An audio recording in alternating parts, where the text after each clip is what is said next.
Have you ever wondered if your penis still gets the same blood flow it used to? It's a quiet question many older men begin to ask. Not always out loud, but when things down there don't feel quite like they once did. But here's the surprising truth. There are simple, everyday things you can do that actually help unclog and support the veins in your most personal areas, including the ones that affect blood flow to the penis. In this video, we're diving into 5 powerful ways older men can naturally support circulation where it counts. From small habits to quiet lifestyle shifts that make a big difference, each tip is backed by what doctors have observed in real men just like you. Stay tuned until the end, because these 5 shifts may not only boost how your body feels, but restore the kind of quiet confidence that reminds you you're still very much alive.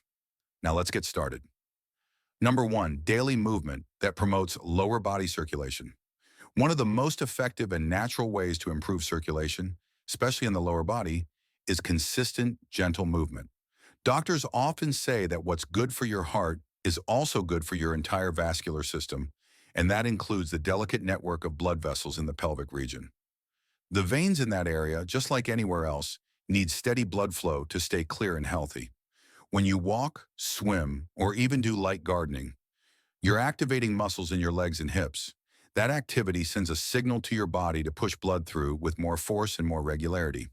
Over time, this keeps your vessels more flexible and helps prevent the kind of sluggish flow that leads to clogging or narrowing.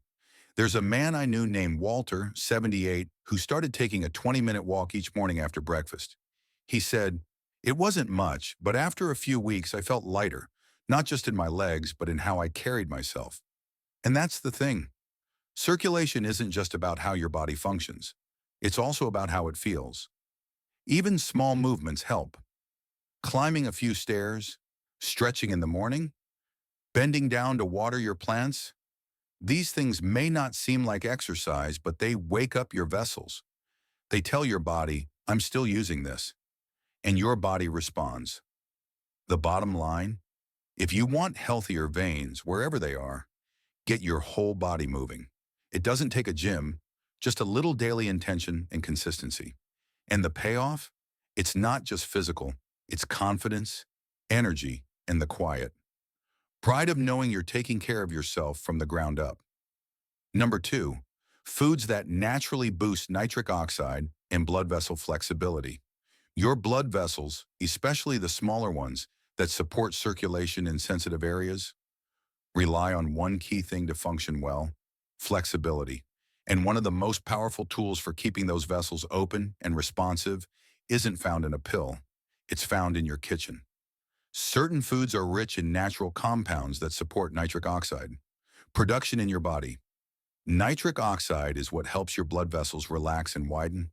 When that happens, blood flows more easily, without pressure, without blockage, and without strain. Leafy greens like spinach and arugula are some of the best at this. So are beets. Yes, beets. Whether you roast them, blend them into a smoothie, or drink beet juice a few times a week, you're giving your vessels a gentle nudge to stay open. Pomegranate is another powerhouse. Studies have shown it not only increases nitric oxide levels, but may also protect blood vessels from oxidative stress. And the best part? You don't need massive amounts. Just a serving a day of these kinds of foods can make a difference over time.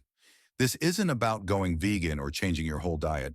It's about being intentional with a few choices, knowing that every forkful is supporting better blood flow where you want it most. I remember a man named Curtis, 81, who said, "I never cared for greens, but I started adding spinach to my eggs in the morning. Didn't think much of it until I noticed I felt more awake, more responsive, and not just in my head." That quiet improvement gave him a renewed sense of vitality. So if you're someone who wants to support your circulation, not just for heart health, but for everyday vitality, let food become your ally.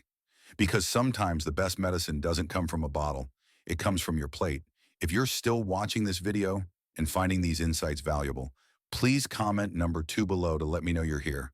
And if you haven't subscribed yet, I recommend you subscribe and turn on the bell so you don't miss any videos.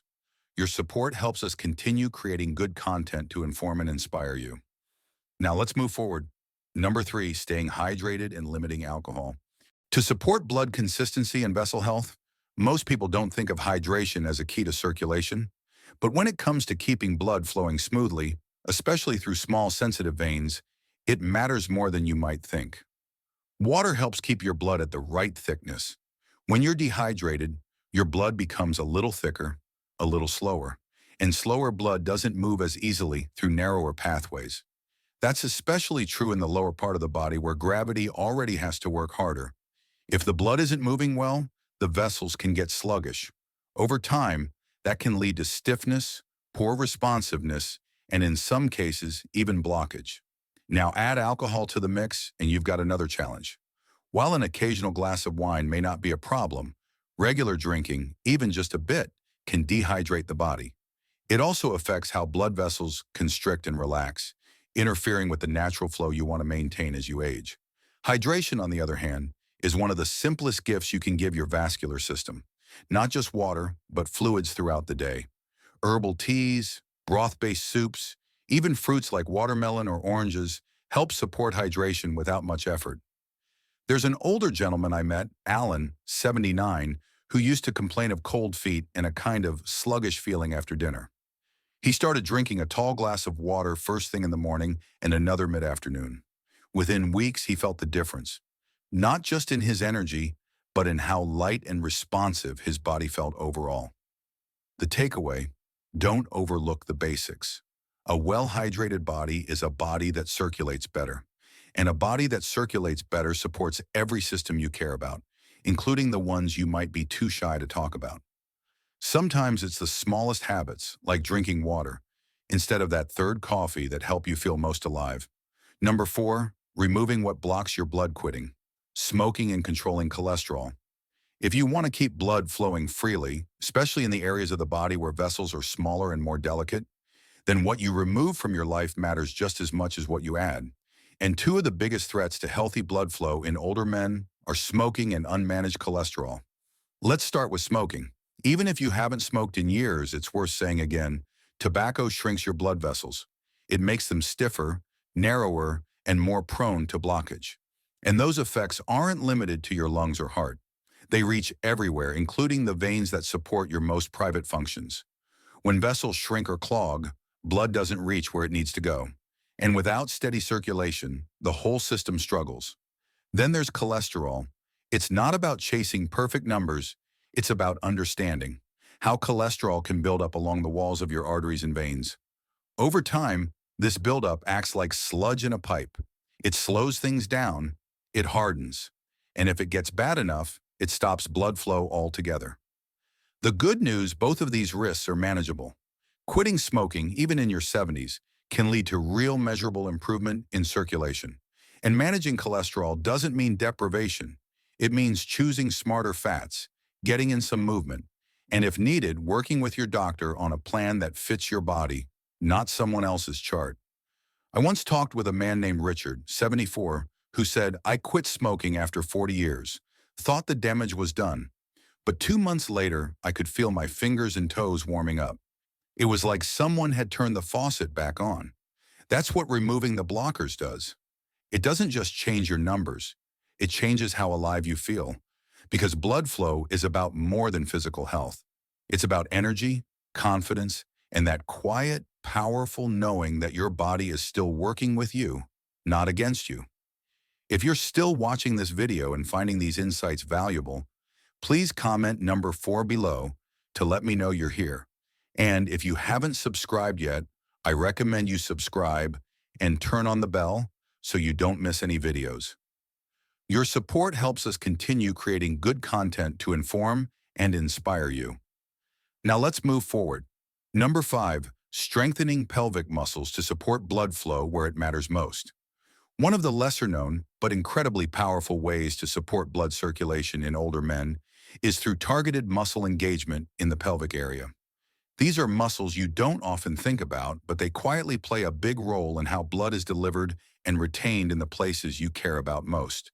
The pelvic floor muscles act like a supportive sling, holding everything in place and helping regulate blood flow in that region. When they're strong, they create gentle pressure that supports healthy veins. When they're weak, the area loses tone, and that can affect both function and blood movement. That's where exercises like Kegels come in.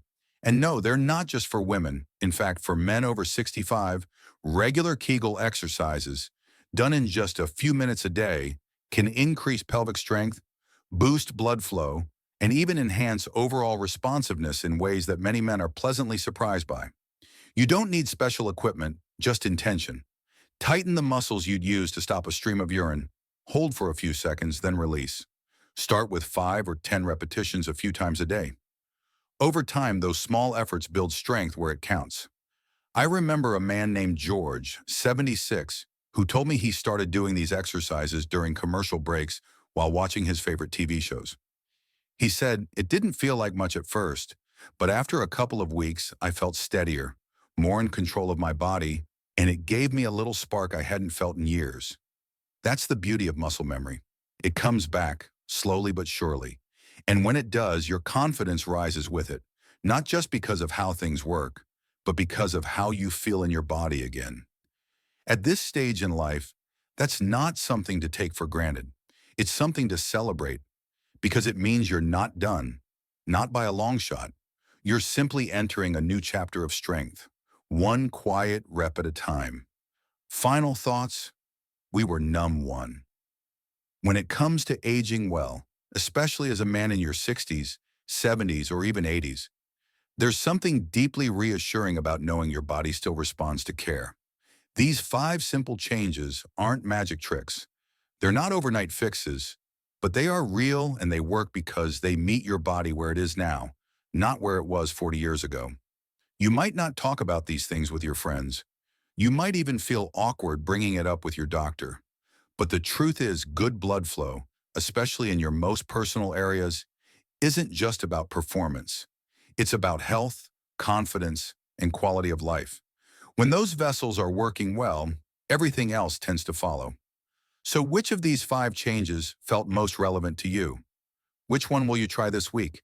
Maybe it's adding spinach to your lunch or drinking that extra glass of water in the morning. Maybe it's tightening those muscles while brushing your teeth.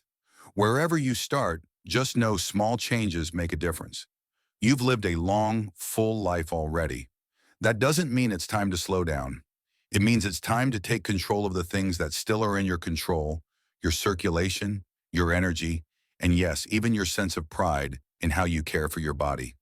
Thank you for joining us today. We'd love to hear from you. Leave a comment below and share one thing you learned today and how you plan to use it in your life. Your thoughts are important to us, so don't hesitate to share them. Reading your comments gives us great motivation and encouragement. If you enjoyed this video and found it helpful, please like, subscribe, and share. Your support helps us continue creating good content to inform and inspire you. Thanks for watching, and we look forward to seeing you in the next video.